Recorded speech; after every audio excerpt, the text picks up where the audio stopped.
তানজিদ তামিম আর সৌম্য সরকার নাকি সাইফ হাসান আর তামিম নিউজিল্যান্ডের বিপক্ষে প্রথম ম্যাচের আগে এবার ওপেনিং পজিশন নিয়ে মধুর সমস্যায় পড়েছে টাইগার টিম ম্যানেজমেন্ট।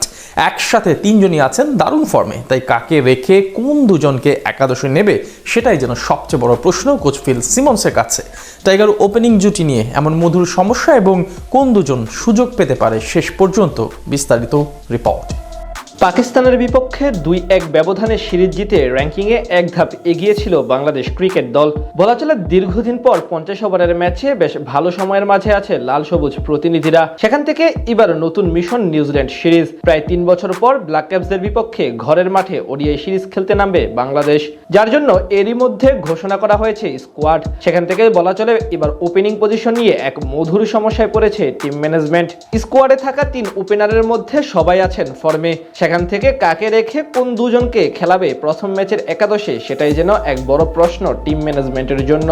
পাকিস্তানের বিপক্ষে ব্যাট হাতে দুর্দান্ত ছিলেন বামহাতি তানজিদ তামিম। 3 ম্যাচের মধ্যে একটিতে করেছেন হাফ সেঞ্চুরি, শেষেরটিতে ক্যারিয়ারের প্রথম শতক। সব মিলিয়ে তার জায়গা অনেকটা নিশ্চিত, কারণ সর্বশেষ সিরিজে ম্যান অফ দ্য প্লেয়ার হওয়ার তকমা রয়েছে তামিমের নামের পাশে।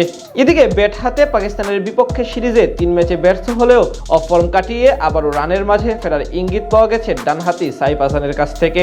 নিউজিল্যান্ডের বিপক্ষে মাঠে নামার আগে গেল সোমবার নিজেদের মাঝে একটি প্রস্তুতি ম্যাচ খেলে ক্রিকেটাররা। সেখানে ব্যাট হাতে 133 বলে 138 রানের অসাধারণ ইনিংস উপহার দেন সাইফ। 6টি চারের সাথে মেরেছেন মোট 8টি ছক্কা। সেখান থেকে বলা চলে নিউজিল্যান্ডের বিপক্ষে প্রথম ম্যাচ থেকেই সাইফকে দেখতে পাওয়ার সম্ভাবনা রয়েছে।